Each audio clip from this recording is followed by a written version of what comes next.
मुश्किलें दिल के इरादे आजमाती हैं, स्वप्न के पर्दे निगाहों से हटाती हैं। हौसला मत हार गिर कर ओ मुसाफिर, ठोकरें इंसान को चलना सिखाती हैं। नमस्कार दोस्तों, साधक के प्लेटफॉर्म में आपका स्वागत है। सीधी बात, नो बकवास, मिनिमम टाइम मैक्सिमम आउटपुट के उद्देश्य को ध्यान में रखते हुए आज की क्लास हम प्रारंभ करते हैं। सबसे पहले हम आज की क्लास में लोक प्रशासन के अंतर्गत क्या पढ़ेंगे उसके बारे में जान लेते हैं। आज हम लोक प्रशासन की प्रकृति, नेचर ऑफ पब्लिक एडमिनिस्ट्रेशन के बारे में पढ़ेंगे। लोक प्रशासन की प्रकृति क्या होती है, उसके अंतर्गत कौन कौन से दृष्टिकोण सम्मिलित होते हैं, ये सारी चीजें हम लोक प्रशासन के प्रकृति के अंतर्गत पढ़ेंगे। उसके बाद हम लोक प्रशासन के क्षेत्र के बारे में कुछ जानकारी हासिल करेंगे कि क्षेत्र क्या होता है और उसका दृष्टिकोण क्या होता है। चलिए आगे बढ़ते हैं। सबसे पहले हम लोक प्रशासन के प्रकृति के बारे में क्षेत्र के बारे में जानते हैं। लोक प्रशासन का क्षेत्र, स्कोप ऑफ पब्लिक एडमिनिस्ट्रेशन। लोक प्रशासन के क्षेत्र को जानने से पहले हम क्षेत्र के बारे में जान लेते हैं। आखिर स्कोप क्या कहलाता है। स्कोप के अंतर्गत कुछ विषयों को सम्मिलित किया जाता है, कुछ कार्यों को सम्मिलित किया जाता है, कुछ विशेषताओं को सम्मिलित किया जाता है। इस प्रकार इन चीजों को मिलाकर एक क्षेत्र का निर्माण होता है। अब लोक प्रशासन, पब्लिक एडमिनिस्ट्रेशन का स्कोप क्या होता है, ये पहले हम समझ लेते हैं। पब्लिक एडमिनिस्ट्रेशन का स्कोप होता है क्लोज रिलेशन टू पब्लिक। अपने कार्यों से मैक्सिमम लोगों को हित कैसे प्रदान किया जा सकता है, जब हम इसके बारे में कुछ अध्ययन या जानकारी जुटाते हैं तो ये स्कोप ऑफ पब्लिक एडमिनिस्ट्रेशन कहलाता है। प्रशासन के साथ साथ क्षेत्र का भी विस्तार हो रहा है आज के समय में। वो कैसे विस्तार हो रहा है कि पहले प्रशासन मानव तक सीमित होता था, लेकिन आज मानव लोक प्रशासन के क्षेत्र के अंतर्गत पर्यावरण को भी सम्मिलित किया गया है, टेक्नोलॉजी को भी सम्मिलित किया गया है, जीव जंतुओं के कल्याण को भी सम्मिलित किया गया है। अब जीव जंतुओं के कल्याण से संबंधित एक अच्छा उदाहरण हम देख सकते हैं कि मध्य प्रदेश के शिवपुर के कूनो नेशनल पार्क में अफ्रीका से चीते लाए जा रहे हैं। ठीक है, तो इनके अनुकूल वातावरण के लिए प्रशासन ने उसी तरह से उस क्षेत्र को तैयार किया है जैसे जब कोई मानव को पुनर्वास प्रदान किया जाता है। ठीक उसी प्रकार चीताओं के पुनर्वास की व्यवस्था शिवपुर के कूनो नेशनल पार्क में किया गया है। अब लोक प्रशासन के क्षेत्र की परिभाषा क्या है वो हम समझ लेते हैं। अभी मैंने आपको क्या बताया कि लोक प्रशासन के क्षेत्र के अंतर्गत कुछ विषय को सम्मिलित किया जाता है, इसकी विशेषताओं को सम्मिलित किया जाता है, इसके कार्य को सम्मिलित किया जाता है। अब लोक प्रशासन का दृष्टिकोण क्या है वो भी हम देख लेते हैं। दृष्टिकोण की जब बात करते हैं तो इसके अंतर्गत कई तरह के दृष्टिकोण हमारे सामने आते हैं, जैसे संकुचित दृष्टिकोण, इसकी चर्चा हमने करी है लेकिन एक बार फिर से करेंगे। व्यापक दृष्टिकोण में क्या होता है, लोक प्रशासन के क्षेत्र के बारे में पढ़ रहे हैं, ये चीज आपको याद रखना है। अभी हम किसकी चर्चा कर रहे हैं, क्षेत्र की, तो उसमें ये दृष्टिकोण है। लोक प्रशासन के क्षेत्र के अंतर्गत कौन कौन से होते हैं, संकुचित दृष्टिकोण होते हैं, व्यापक दृष्टिकोण होते हैं, पोस्ट कॉर्ब दृष्टिकोण होता है। ये बहुत ही महत्वपूर्ण है। ये 5 नंबर, 11 नंबर, 3 नंबर सब में आ सकता है। इस पर हम चर्चा करेंगे। पाठ्य विषय संबंधी दृष्टिकोण क्या होता है उस पर चर्चा करेंगे। लोक नीति से संबंधित दृष्टिकोण क्या होता है उस पर चर्चा करेंगे। लोक कल्याणकारी दृष्टिकोण, जिसे हम आदर्शवादी दृष्टिकोण भी कहते हैं, उसके बारे में भी हम चर्चा करेंगे। तो चलिए चर्चा की शुरुआत करते हैं हम संकुचित दृष्टिकोण के साथ। अब संकुचित दृष्टिकोण में क्या होता है, हालांकि इसकी चर्चा पहले भी कर चुके हैं, लेकिन इसका जो कीवर्ड होता है, मैंने आपको क्या बोला, कीवर्ड। संकुचित दृष्टिकोण का कीवर्ड है कार्यपालिका या क्रियान्वयन, जिसमें हम क्रियान्वयन से संबंधित कोई भी बात, क्रियान्वयन से संबंधित जिस बात को सम्मिलित करते हैं वह संकुचित दृष्टिकोण के अंतर्गत आता है। इनका काम मतलब संकुचित दृष्टिकोण के अंतर्गत नीतियों को बनाना नहीं बल्कि नीतियों को क्रियान्वित करने से होता है। जैसे जीएसटी बिल, जीएसटी के बारे में आप आए दिन न्यूज सुनते रहते होंगे कि उसकी कमेटी की मीटिंग हुई और उसमें ये सुधार हुए, ऐसा हुआ, ऐसा अमेंडमेंट हुआ। तो ये संकुचित दृष्टिकोण के हिसाब से जब हम देखेंगे तो वो अमेंडमेंट और सुधार इसमें सम्मिलित नहीं होंगे। लेकिन जो बन गए हैं उनको कैसे क्रियान्वित करना है, ये बातें संकुचित दृष्टिकोण के अंतर्गत आती हैं। अब इसमें हम समझ लेते हैं। देखिए, इसमें भी उसने यही बोला है कि कार्यपालिका शाखा इसमें सम्मिलित महत्वपूर्ण भूमिका निभाती है। इनके विचारकों के बारे में हम जान लेते हैं कि कौन कौन से इनके महत्वपूर्ण विचारक हैं। तो साइमन साहब हैं और लूथर गुलिक साहब संकुचित दृष्टिकोण में प्रमुख भूमिका निभाते हैं। अब व्यापक दृष्टिकोण को समझ लेते हैं। व्यापक दृष्टिकोण में कार्यपालिका, विधायिका और न्यायपालिका तीनों को सम्मिलित किया जाता है इसके अंतर्गत। अब इसमें क्या होता है कि जीएसटी में जो अमेंडमेंट होता है वो विधायिका के द्वारा किया जाएगा, उसके अलावा वो संवैधानिक है कि नहीं वो न्यायालय के द्वारा बताया जाएगा, और इसके साथ ही उनके जब क्रियान्वयन करने की बात होगी तो वो कार्यपालिका के अंतर्गत सम्मिलित किया जाएगा। इसमें भी वही बात बोली जाती है कि इसके अंतर्गत तीनों शाखाओं को सम्मिलित किया जाता है। और इसके विचारकों में कौन कौन सम्मिलित है, तो निग्रो साहब सम्मिलित है और एसएम मार्क्स साहब सम्मिलित हैं। आगे बढ़ते हैं हम। जब हम आगे बढ़ते हैं तो सबसे महत्वपूर्ण आता है पोस्ट कॉर्ब दृष्टिकोण। ये बहुत ही इंपॉर्टेंट है, आप इसे ध्यान से सुनिएगा। इसके प्रतिपादक कौन है वो जान लेते हैं हम। लूथर गुलिक साहब हैं।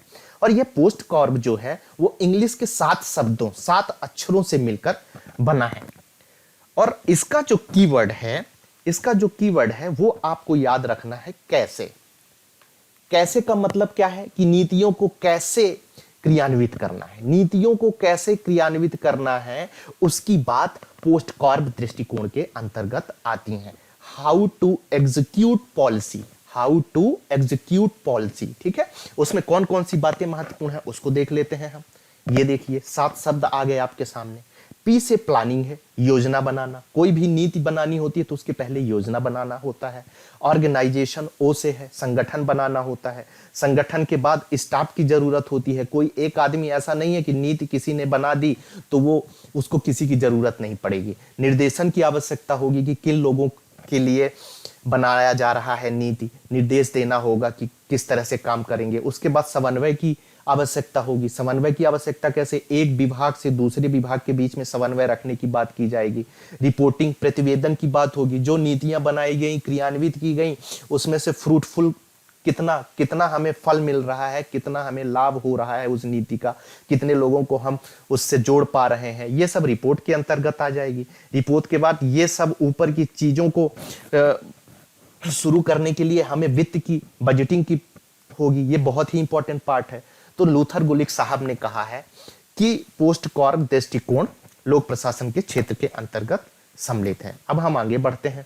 जब हम आगे बढ़ते हैं तो पाठ्य विषय संबंधी दृष्टिकोण आ जाता है। पाठ्य विषय संबंधी दृष्टिकोण क्या आता है, क्या होता है? इसके पहले हमने पोस्ट कार्ब पढ़ा। पोस्ट कार्ब का कीवर्ड था कैसे, मतलब इसको कैसे लागू किया जाएगा। अब जो पाठ्य विषय का कीवर्ड है वो कीवर्ड है क्या, मतलब क्या क्या हमें लागू करना है। वो SC ST के लिए रूल्स बनाने हैं, वो OBC के लिए रूल्स बनाने हैं, वो आदिवासियों के लिए नियम बनाने हैं। ये सारे विषय इसके अंतर्गत सम्मिलित किया जाएगा। इसके बाद जब हम आगे बढ़ते हैं तो इसकी परिभाषा देख लेते हैं। इसके जो प्रतिपादक हैं वो लेविस मिरियम साहब हैं। देखिए, इन्होंने ये कहा है कि लोक प्रशासन के क्षेत्र के अंतर्गत पोस्ट कॉर्ब मतलब कैसे को सम्मिलित किया जाता है और पाठ्य विषय संबंधी दृष्टिकोण में क्या को सम्मिलित किया जाता है। अब पोस्ट कॉर्ब में कैसे सम्मिलित किया जाता है, इसमें योजना बनाई जाती है, योजना के बाद संगठन बनाया जाता है, स्टाफ का निर्धारण किया जाता है, निर्देश प्रदान किए जाते हैं, समन्वय बनाए जाते हैं, प्रतिवेदन प्रस्तुत किया जाता है, प्रतिवेदन के बाद उसका वित्तीय प्रबंध किया जाता है। इसी प्रकार जब क्या की बात करते हैं तो क्या की बात में क्या है कि लोक कल्याणकारी राज्य की अवधारणा क्या बनाते समय, कोई भी नीति बनाते समय सम्मिलित है कि नहीं है, लोकतांत्रिक समाजवाद सम्मिलित है कि नहीं है, गरीबों आदिवासियों कल्याण से संबंधित विषय को सम्मिलित किया गया है कि नहीं, ये पोस्ट कॉर्ब के अंतर्गत और पाठ्य विषय संबंधी दृष्टिकोण के अंतर्गत सम्मिलित किया गया है। अब हम लोक नीति संबंधी दृष्टिकोण की बात करेंगे तो इसके प्रतिपादक जो है वो एजिकल दौर साहब हैं। अब ये कैसे हम समझ सकते हैं, इसमें साहब ये बोलते हैं कि भाई हर मंत्रालय में सेक्रेटरी होते हैं और सेक्रेटरी जो होते हैं हर विभाग के प्रमुख होते हैं। जब हर विभाग के प्रमुख होते हैं तो ये केवल क्रियान्वयन में नहीं बल्कि प्रत्यक्ष या अप्रत्यक्ष रूप से नीतियों को बनाने में काम करते हैं। देखिए यही बात कही गई है कि नीति क्रियान्वयन के साथ साथ नीति निर्माण, दोनों महत्वपूर्ण चीजें होती हैं। नीति क्रियान्वयन और नीति निर्माण जिसमें दोनों सम्मिलित होता है वो लोक नीति संबंधी दृष्टिकोण के अंतर्गत आता है। अब हम आगे बढ़ते हैं। जब आगे बढ़ते हैं तो एक महत्वपूर्ण बात आती है लोक कल्याणकारी दृष्टिकोण, आदर्शवादी दृष्टिकोण। इसकी चर्चा हालांकि हमने पहले से भी कहा है, लेकिन इसमें एक महत्वपूर्ण शब्द आ जाता है गर्भ से लेकर कब्र तक। अब इसको हम कैसे समझ सकते हैं, इसमें लोक प्रशासन की क्या भूमिका है। जब हम गर्भ की बात करते हैं तो शासन ने योजना बना रखी है, प्रधानमंत्री मातृवंदना योजना। इस पर लोक प्रशासन काम करता है।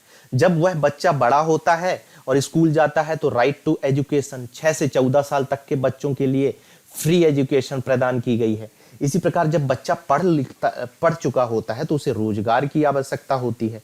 जब रोजगार की आवश्यकता होती है तो उसके लिए मनरेगा जैसी योजनाएं होती हैं जो लोक प्रशासन निभाती हैं।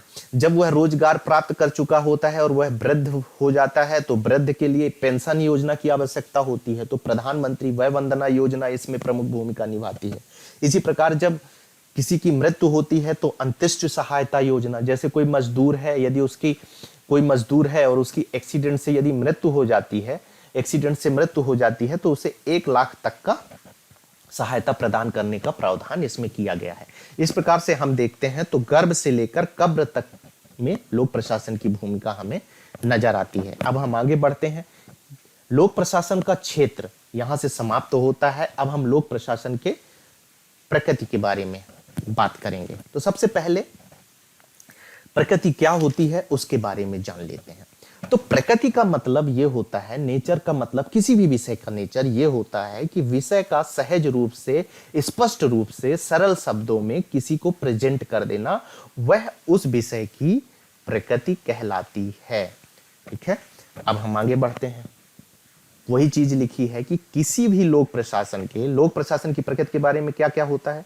इसमें लक्षण होता है, विशेषज्ञ होते हैं, स्वभाव सहित अवधारणात्मक व्याख्या की जाती है और सहज रूप स्पष्टता से प्रस्तुत किया जाता है, तो वह लोक प्रशासन का प्रकृति कहलाता है। लोक प्रशासन के प्रकृति के अंतर्गत कुछ महत्वपूर्ण है। एकीकृत दृष्टिकोण, अभी हम लोक प्रशासन का जब क्षेत्र पढ़े थे तो वहां पर भी एकीकृत दृष्टिकोण था। आपको कंफ्यूज नहीं होना, दोनों में क्या अंतर है वो हम आगे डिस्कस करेंगे। प्रबंधकीय दृष्टिकोण भी इसके अंतर्गत सम्मिलित किया गया है। इसके अलावा कला संबंधी दृष्टिकोण को सम्मिलित किया गया है, विज्ञान संबंधी दृष्टिकोण को सम्मिलित किया गया है और इसके साथ ही अंतर विषयी दृष्टिकोण को सम्मिलित किया गया है। अब हम आगे बढ़ते हैं। जब हम आगे बढ़ते हैं तो हमारे सामने सबसे पहले आता है एकीकृत दृष्टिकोण। एकीकृत दृष्टिकोण जब हमने क्षेत्र में देखा था तो वहां पर हमने कार्यपालिका की बात करी थी कि जब केवल कार्यपालिका की चर्चा करते हैं तो वह दृष्टिकोण लोक प्रशासन का क्षेत्र है, ना कि लोक प्रशासन की प्रकृति। अब लोक प्रशासन की प्रकृति में क्या होता है उसे हम समझ लेते हैं।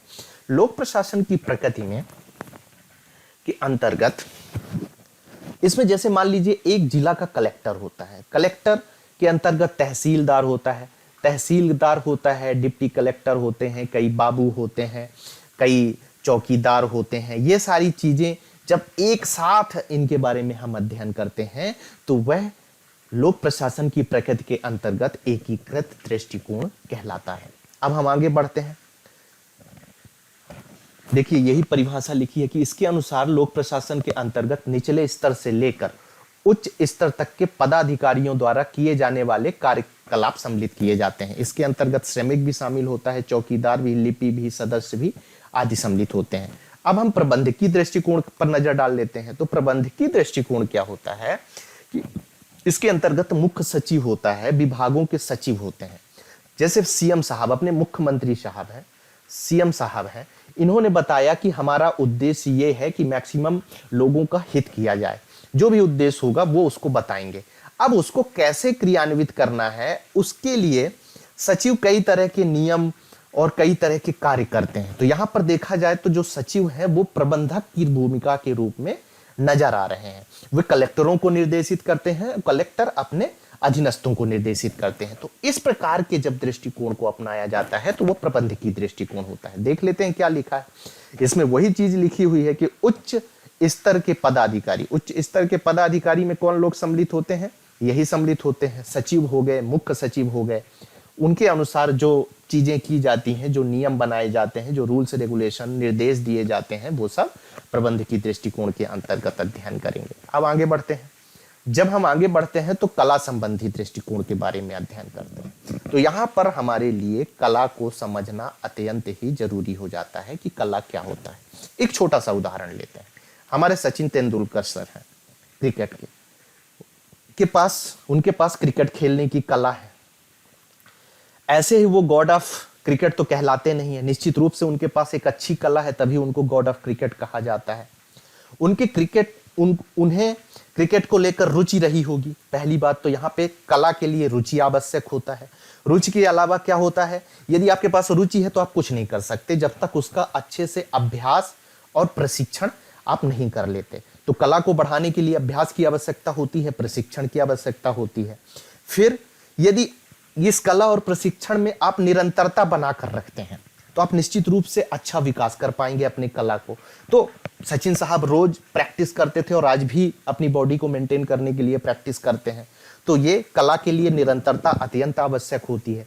उसके बाद परिवर्तनशीलता, वो देखते हैं कि हमारे शॉट में कौन सी कमी है, हम अच्छे से नहीं खेल पा रहे हैं, उनमें वो उस शॉट में परिवर्तन करते हैं, सुधार करते हैं और अच्छा रिजल्ट देते हैं। ठीक चीज लोक प्रशासन को जब कला मानते हैं कुछ विचारक, तो वो भी ऐसी ही बातें करते हैं। क्या बातें करते हैं आइए देखते हैं।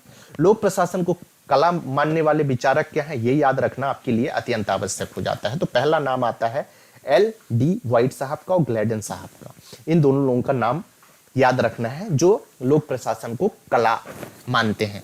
अब सबसे पहले हम बात करते हैं कि क्या कारण है कि इसको कला मानते हैं। तो कला मानने के कारण है, सबसे पहले अभ्यास एवं प्रशिक्षण की आवश्यकता होती है। मैंने बताया कला में कैसे आवश्यक, तो कुशल प्रशासक बनने के लिए लवासना में ट्रेनिंग की जाती है, वहां पर प्रशिक्षण दिया जाता है, निरंतर विकास की प्रक्रिया होती है। ऐसा नहीं है कि आप एक बार कलेक्टर बन गए तो आप सबसे सफल आदमी हैं और सबसे कुशल आदमी हैं। आप में हमेशा सुधार की गुंजाइश रहेगी और ये समय की मांग भी है। उसके बाद जब हम आगे बढ़ते हैं तो विशेष रुचि व गुण होती है। यदि आप काम कर रहे हैं और आपको उस काम से रुचि नहीं है तो आप अच्छा आउटपुट नहीं दे पाओगे। लोक प्रशासन में भी यही चीज होती है कि आपको रुचि के साथ काम करना होगा। आपके दिमाग में ये उद्देश्य होना चाहिए कि हम मैक्सिमम लोगों का हित कर सकें। इसी प्रकार पद्धतियां और प्रक्रिया परिवर्तनशील है। जब हमारा देश स्वतंत्र हुआ था तो ई फाइलिंग, ई गवर्नेंस ऐसी चीजें सम्मिलित नहीं थी, लेकिन आज देखिए डिजिटल इंडिया जैसे प्रोग्राम लोक प्रशासन को आगे बढ़ाने के लिए बनाए जा रहे हैं। तो ये अपने आप में एक बड़ी चीज है, ये चीजें आवश्यक होती हैं। अब हम आगे बढ़ते हैं। जब हम आगे बढ़ते हैं तो लोक प्रशासन विज्ञान है। कुछ विचारक ये भी कहते हैं कि केवल लोक प्रशासन कला नहीं है, भैया विज्ञान है। अब वो विज्ञान कैसे है, पहले हम विज्ञान को समझ लेते हैं। हम बचपन से पढ़ते आए हैं कि विज्ञान जो है क्रमबद्ध विषय का एक अध्ययन है। जब हम क्रमबद्ध रूप से अध्ययन करते हैं तो वो विज्ञान के अंतर्गत आता है। विज्ञान में कुछ सिद्धांतों को सम्मिलित किया जाता है, जैसे न्यूटन साहब का सिद्धांत हो गया, न्यूटन साहब का सिद्धांत सम्मिलित किया जाता है। उसी प्रकार लोक प्रशासन में, पब्लिक एडमिनिस्ट्रेशन में F.W. टेलर साहब का वैज्ञानिक प्रबंधन का सिद्धांत सम्मिलित हो गया। इसी प्रकार विज्ञान में तकनीकी ज्ञान की आवश्यकता होती है। तकनीकी ज्ञान क्या, तकनीकी ज्ञान के कारण ही आज हम मून में, चंद्रमा में घर लेने की सोच रहे हैं। तो मतलब विज्ञान में तकनीकी ज्ञान का निरंतर विकास हो रहा है। इसी प्रकार हम जब लोक प्रशासन के तकनीकी ज्ञान की बात करते हैं, विज्ञान की बात करते हैं, तो उसमें e bill, e filing, digital India जैसे प्रोग्रामों को उदाहरण के तौर पर देख सकते हैं। अब हम आगे बढ़ते हैं। जब हम आगे बढ़ते हैं तो सबसे पहले हम देख लेते हैं कि समर्थक कौन कौन से हैं। लोक प्रशासन विज्ञान है, ये बोलने वाले कौन कौन से हैं। तो लुथिर गुलिक साहब बोलते हैं, वुड्रो विल्सन साहब बोलते हैं कि लोक प्रशासन विज्ञान है। अब लोक प्रशासन विज्ञान क्यों है, उसके कारण के बारे में तो सबसे पहले संगठित और क्रमिक अध्ययन होता है। लोक प्रशासन में भी यही चीज होती है कि सबसे पहले आप संगठन को समझेंगे, वो कैसे काम करती हैं, योजनाओं के बारे में अध्ययन करेंगे, उनको क्रियान्वयन कैसे करना है, उनके नियम तरीके क्या हैं, इसका अध्ययन करेंगे। सिद्धांतों की उपस्थिति होती है। मैंने बताया कि F.W. टेलर के वैज्ञानिक प्रबंधन जैसे सिद्धांत लोक प्रशासन में सम्मिलित हैं। तकनीकी ज्ञान की आवश्यकता होती है। आज के समय पे तो आप बिना तकनीकी वैज्ञानिक एक कुशल प्रशासक की आवश्यकता होती, तभी आप एक कुशल प्रशासक। और अमेरिका जैसे देशों के सामने आप यदि टिकना चाहते हो तो तकनीकी ज्ञान अत्यंत आवश्यक है। तो ये लोक प्रशासन के विज्ञान के विषय के बारे में जानकारी हो गई। अब हम आगे बढ़ते हैं। जब हम आगे बढ़ते हैं तो एक शब्द आता है वास्तविकता एवं निश्चितता की भी आवश्यकता होती है। विज्ञान की भांति लोक प्रशासन में भी हमेशा यह संभावना बनी रहती है कि उसमें निश्चितता हो, है ना, नैतिकता का गुण हो। जैसे जीडीपी का अनुमान लगाना है तो आगे हमें कौन सी योजनाएं बनानी है और क्या काम करनी है, ये सारी चीजें हम वास्तविकता और निश्चितता को जब ध्यान में रखकर लोक प्रशासन के क्षेत्र में काम करेंगे तभी सफल हो सकते हैं।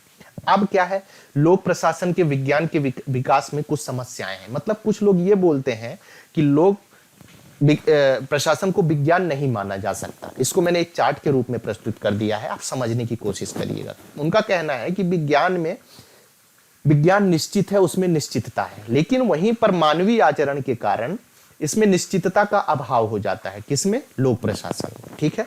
वहीं कुछ लोग बोलते हैं कि विज्ञान मूल्य मुक्त होता है, इसमें मूल्य नहीं होते हैं, किंतु लोक प्रशासन में मूल्य होते हैं। यदि लोक प्रशासन में मूल्य खत्म हो जाएंगे तो वो मशीन हो जाएगा, जिससे कोई दर्द नहीं होगा गरीबों का दर्द देख के। इनका ये मानना है। वहीं दूसरी ओर बोलते हैं कि विज्ञान के सिद्धांत सार्वभौमिक होते हैं, मतलब वो पूरी तरह से प्रूव्ड होते हैं, जबकि लोक प्रशासन सीमित उदाहरण होते हैं। उसके बाद एक सिद्धांत आया, उसको सुधारने के लिए दूसरा सिद्धांत आ जाता है, तो इस तरह इसको सार्वभौमिक नहीं कहा जा सकता है। तो इन दो विषयों को लेकर मैंने आपको बताया कि विज्ञान कैसे नहीं है लोक प्रशासन, इसकी चर्चा करी। इसको मानने वाले विचारकों में रॉबर्ट दहल का नाम सबसे पहले आता है। इन्होंने अपने निबंध the science of public administration में उपरोक्त समस्याएं जिसका वर्णन मैंने किया उसके बारे में इन्होंने बताया है। अंतर्विषयी दृष्टिकोण क्या होता है? अंतर्विषयी दृष्टिकोण के अंतर्गत लोक प्रशासन में विभिन्न विषयों जैसे राजनीतिक विषय को भी सम्मिलित किया जाता है, समाजशास्त्र को भी सम्मिलित किया जाता है, मनोविज्ञान को सम्मिलित किया जाता है, इतिहास की विचारधाराओं को शामिल किया जाता है। इन विषयों को जब सम्मिलित रूप से हम देखते हैं तो वो अंतर्विषयी दृष्टिकोण के अंतर्गत आ जाता है। निष्कर्ष रूप में हम कह सकते हैं कि लोक प्रशासन एक गतिशील विषय है। इसकी प्रकृति संबंध में विचारक भले एक मत ना हो, लेकिन यह जरूर कहा जा सकता है कि लोक प्रशासन प्रक्रिया है और व्यवहारिक रूप से कला है, जबकि सैद्धांतिक रूप से एक इसका विषयगत दृष्टि विज्ञान के रूप में इसे अध्ययन किया जा सकता है। ठीक है। अब हम आगे बढ़ते हैं। जब आगे बढ़ते हैं तो हम देखेंगे कि अगली क्लास में हम किसका अध्ययन करने वाले हैं। विकसित और विकासशील समाजों में लोक प्रशासन की भूमिका, इसका अध्ययन हम अगली क्लास में करेंगे। इस प्रकार की फ्रूटफुल बातें और जानकारी प्राप्त करने के लिए हमारे चैनल को सब्सक्राइब करने के साथ बेल आइकॉन दबा दें, ताकि हम जैसे ही वीडियो अपलोड करें आपको यह पता चल जाए कि हमने कुछ महत्वपूर्ण वीडियो आपके लिए डाला है। आप इसकी यदि PDF डाउनलोड करना चाहते हैं तो हमारे टेलीग्राम चैनल साधक द अचीवर में जाकर इसकी टेलीग्राम को आप डाउनलोड कर सकते हैं, इसके PDF को आप डाउनलोड कर सकते हैं। आप सभी के उज्जवल भविष्य की शुभकामनाओं के साथ आज क्लास हम समाप्त करते हैं। धन्यवाद।